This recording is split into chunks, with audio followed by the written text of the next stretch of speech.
சமூகத்தினுடைய சொந்தங்களுக்கு வணக்கம். மீண்டும் மற்றொரு காணொளி வாயிலாக சந்தித்திருக்கிறோம். மத்திய கிழக்கில் போர் மேகங்கள் இப்போது இடியாக இறங்கத் தொடங்கியுள்ளன. ஒருபுறம் அமெரிக்காவின் பிரமாண்ட போர் விமானம் விபத்துக்குள்ளாகி வீழ்ந்திருக்கிறது. மறுபுறம் இஸ்ரேல் மீது ஈரான் ஏவுகணை மழையை பொழிந்திருக்கிறது. வளைகுடா நாடுகள் முழுவதும் பரவும் இந்த நெருப்பு உலகையே அச்சத்தில் ஆழ்த்தியுள்ளது. இவை தொடர்பான விரிவான தகவலாக இந்த காணொளி அமையவிருக்கிறது. வாங்க காணொளிக்குள் போகலாம். மத்திய கிழக்கில் ஈரானுக்கு எதிரான இராணுவ நடவடிக்கையில் ஈடுபட்டுள்ள அமெரிக்காவிற்கு பெரும் பின்னடைவாக ஈராக்கின் வான்பரப்பில் அமெரிக்க இராணுவத்தின் எரிபொருள் நிரப்பும் விமானம் விபத்துக்குள்ளாகியுள்ளது. ஈராக்கின் மேற்கு பகுதியில் நிகழ்ந்த இந்த விபத்துக்குள்ளான KC-135 ரக விமானத்தில் குறைந்தது 5 பணியாளர்கள் இருந்ததாக முதற்கட்ட தகவல்கள் தெரிவிக்கின்றன. அவர்களின் நிலை குறித்து இதுவரை அதிகாரப்பூர்வ தகவல்கள் வெளியாகாத நிலையில் மீட்பு பணிகள் தீவிரமாக நடைபெற்று வருகின்றன. அமெரிக்க மத்திய கட்டளை வெளியிட்டுள்ள அறிக்கையின்படி 2 KC-135 டேங்கர் விமானங்கள் பணியில் ஈடுபட்டிருந்தன. இதில் ஒரு விமானம் பாதுகாப்பாக தரையிறங்கிய நிலையில் மற்றொரு விமானம் மேற்கு ஈராக்கில் விழுந்து நொறுங்கியது. இந்த விபத்து எதிரிகளின் தாக்குதலாலோ அல்லது தவறுதலான நட்பு ரீதியான துப்பாக்கிச் சூட்டினாலோ ஏற்படவில்லை என இராணுவம் உறுதிப்படுத்தியுள்ளது. இருப்பினும் விமானம் முழுமையாக சேதமடைந்துள்ளதால் இது ஒரு பெரிய இழப்பு என அறிவிக்கப்பட்டுள்ளது. February 28 அன்று அமெரிக்காவும் இஸ்ரேலும் ஈரானுக்கு எதிராக இராணுவ நடவடிக்கையை தொடங்கியதிலிருந்து அமெரிக்க படைகள் சந்திக்கும் 4வது விமான விபத்து இதுவாகும். இதுவரை 7 அமெரிக்க வீரர்கள் போரில் கொல்லப்பட்டுள்ளனர். சுமார் 140 வீரர்கள் காயமடைந்துள்ளனர். கடந்த வாரம் குவைத்தில் நடந்த தவறுதலான தாக்குதலில் 3 போர் விமானங்கள் வீழ்த்தப்பட்டன. தற்போது இந்த 4வது விமான விபத்து வாஷிங்டனுக்கு நெருக்கடியை ஏற்படுத்தியுள்ளது. ஈரானில் உள்ள தொடக்கப்பள்ளி ஒன்றின் மீது நடத்தப்பட்ட தாக்குதலில் 170 மாணவிகள் கொல்லப்பட்டனர். இந்த விமானம் 60 ஆண்டுகளுக்கு முன்பு இராணுவ சேவையில் நுழைந்த பழமையான ஆனால் மேம்படுத்தப்பட்ட விமானமாகும். போயிங் 707 ரக விமானத்தின் வடிவமைப்பை கொண்ட இது போர்க்களத்தில் போர் விமானங்களுக்கு நடுவானில் எரிபொருள் நிரப்பும் முக்கிய பணியை செய்கிறது. தற்போது அமெரிக்க விமானப்படையின் இத்தகைய 376 விமானங்கள் உள்ளன. ஜனாதிபதி டொனால்ட் ட்ரம்ப் மற்றும் பாதுகாப்பு செயலாளர் ஆகியோர் இந்த போர் முடிவதற்குள் இன்னும் பல உயிர்களை பலியெடுக்க வேண்டியிருக்கும் என ஏற்கனவே எச்சரித்திருந்தனர். கொல்லப்பட்ட வீரர்களின் உடல்கள் அமெரிக்காவிற்கு திருப்பி அனுப்பப்படும் நிலையில் இந்த புதிய விபத்து இராணுவ வட்டாரங்களில் பெரும் சோகத்தை ஏற்படுத்தியுள்ளது. வீரர்களின் குடும்பங்களுக்கு தெளிவுபடுத்தும் வரை பொறுமை காக்குமாறு கேட்டுக்கொள்கிறோம் என மத்திய கட்டளை தெரிவித்துள்ளது. அமெரிக்க, இஸ்ரேல் மற்றும் ஈரான் இடையிலான போர் வளைகுடா நாடுகளை நோக்கி தீவிரமடைந்துள்ள நிலையில் ஓமான் மற்றும் சவுதி அரேபியா மீது நடத்தப்பட்ட ட்ரோன் தாக்குதல்கள் பெரும் அதிர்ச்சியை ஏற்படுத்தியுள்ளன. ஓமானின் சோஹர் மாகாணத்தில் உள்ள அல் அவாஹி தொழில்துறை பகுதியை இலக்கு வைத்து வெள்ளிக்கிழமை, அதாவது இன்று காலை 2 ட்ரோன்கள் ஏவப்பட்டன. இதில் ஒன்று தொழில்துறை பகுதியில் மோதியதில் 2 வெளிநாட்டினர் கொல்லப்பட்டனர். மேலும் பலர் காயமடைந்தனர். மற்றொரு ட்ரோன் திறந்த வழியில் விழுந்ததால் சேதம் தவிர்க்கப்பட்டது. முன்னதாக புதன்கிழமை அன்று சலாலா துறைமுகத்தில் உள்ள எரிபொருள் தொட்டிகள் மீது நடத்தப்பட்ட தாக்குதலால் அங்கு செயல்பாடுகள் தற்காலிகமாக நிறுத்தப்பட்டுள்ளன.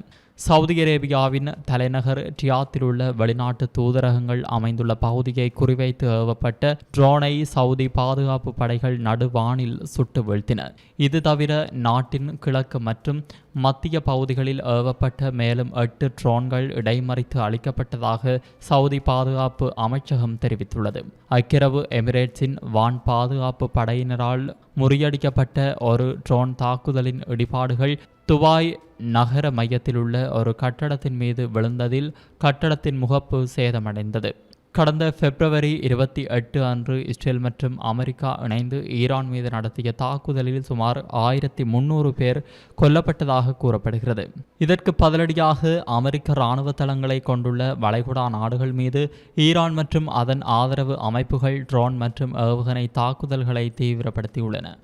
வளைகுடா பிராந்தியத்தில் நிலவும் போர்ச்சூழல் மேலும் தீவிரமடைந்துள்ள நிலையில் இன்று வெள்ளிக்கிழமை வடக்கு இஸ்ரேலை இலக்கு வைத்து ஈரான் நடத்திய 2 அடுத்தடுத்த ஏவுகணை தாக்குதல்களில் 33 பேர் காயமடைந்தனர். வெறும் அரை மணி நேர இடைவெளியில் ஈரானில் இருந்து 2 முறை ஏவுகணைகள் ஏவப்பட்டதாக இஸ்ரேலிய இராணுவம் உறுதிப்படுத்தியுள்ளது. இஸ்ரேலின் அவசர மருத்துவ சேவையான மேகன் டேவிட் அடோம் வெளியிட்ட தகவலின்படி 33 பேர் காயமடைந்துள்ளனர். இதில் ஜார்சிர் நகரை சேர்ந்த 35 வயது பெண் ஒருவர் முதுகில் ஏற்பட்ட காயம் காரணமாக மருத்துவமனையில் அனுமதிக்கப்பட்டுள்ளார். இந்த ஏவுகணை தாக்குதலால் வடக்கு இஸ்ரேலில் உள்ள பல குடியிருப்புகள் மற்றும் வீடுகள் பலத்த சேதமடைந்துள்ளதாக உள்ளூர் ஊடகங்கள் செய்தி வெளியிட்டுள்ளன. தாக்குதல் தொடங்கியவுடன் வடக்கு இஸ்ரேல் முழுவதும் அபாய சங்குகள் முழங்கின. வானத்தில் ஏவுகணைகள் இடைமறித்து அளிக்கப்படும் போது ஏற்பட்ட வெடிச்சத்தங்களால் மக்கள் பீதியடைந்தனர். இராணுவம் விடுத்துள்ள எச்சரிக்கையில் பொதுமக்கள் அனைவரும் பாதுகாப்பான இடங்களிலும் சுரங்க அறைகளிலும் தஞ்சம் புகுமாறு அறிவிக்கப்பட்டுள்ளனர்.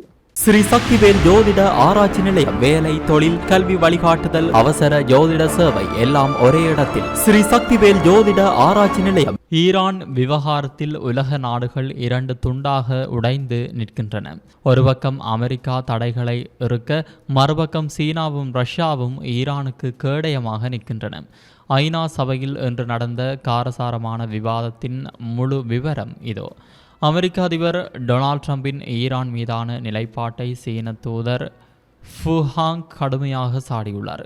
தற்போதைய பதட்டத்திற்கு அமெரிக்காவே முதற்காரணம் என்று நேரடியாக குற்றம் சாட்டிய அவர், பேச்சுவார்த்தை நடந்து கொண்டிருக்கும் போதே இராணுவ தாக்குதல்களை நடத்துவது ராஜதந்திர முயற்சிகளை குலைக்கும் செயல் என்றார்.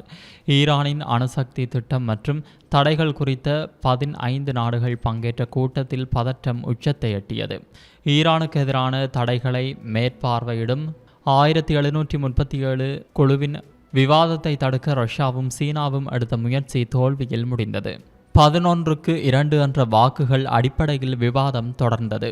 இந்த தோல்வி ஒருபுறம் இருக்க, மறுபுறம் அமெரிக்கா முன்வைக்கும் குற்றச்சாட்டுகள் இன்னும் அதிரடியாக இருக்கின்றன. அமெரிக்க தூதர் மைக் வால்ட்ஸ் கூறுகையில், ரஷ்யாவும் சீனாவும் தங்கள் கூட்டாளியான ஈரானை பாதுகாக்க பார்க்கின்றன. ஈரானின் ஏவுகணை தொழில்நுட்பம் மற்றும் அணுசக்தி திட்டங்கள் உலகிற்கே அச்சுறுத்தல் என்றார். மேலும் ஈரானிடம் அணு ஆயுதங்கள் இல்லாவிட்டாலும் 60% வரை யுரேனியத்தை செறிவூட்டி வைத்திருப்பதை சர்வதேச அணுசக்தி அமைப்பின் ஆதாரங்களுடன் அவர் சுட்டிக்காட்டினார். பொய்யென ஈரான் ஒரு பக்கம் கேலி செய்ய, அமெரிக்காவோ தடைகளை தீவிரப்படுத்துகிறது. ஈரான் அமெரிக்க மோதல் வெறும் போராக மட்டுமல்லாமல் உலக நாடுகளின் அடுப்பங்கரை வரை பாதிப்பை ஏற்படுத்தியுள்ளது. இந்த யுத்தம் எப்போது முடியும் என்பது இப்போதைக்கு விடையில்லாத ஒரு கேள்வியாகவே காணப்படுகிறது. இத்துடன் இந்த காணொளியானது நிறைவுக்கு வருகிறது. இந்த காணொளி பற்றிய உங்களின் கருத்தை கமெண்ட்ஸ் பக்கம் மூலமாக தெரிவியுங்கள். மீண்டும் மற்றொரு காணொளி வாயிலாக சந்திப்போம். நன்றி, வணக்கம். இது போன்ற பல செய்திகளை தெரிந்து கொள்ள நம்முடைய சமூக மீடியா யூடியூப் சேனலை சப்ஸ்கிரைப் செய்து அருகிலுள்ள பெல் பட்டனை கிளிக் செய்யுங்கள். மேலும் செய்திகளை உடனுக்குடன் தெரிந்து கொள்ள சமூகமீடியா.com என்ற இணையதளத்தின் வாயிலாக எங்களுடன் இணைந்திருங்கள்.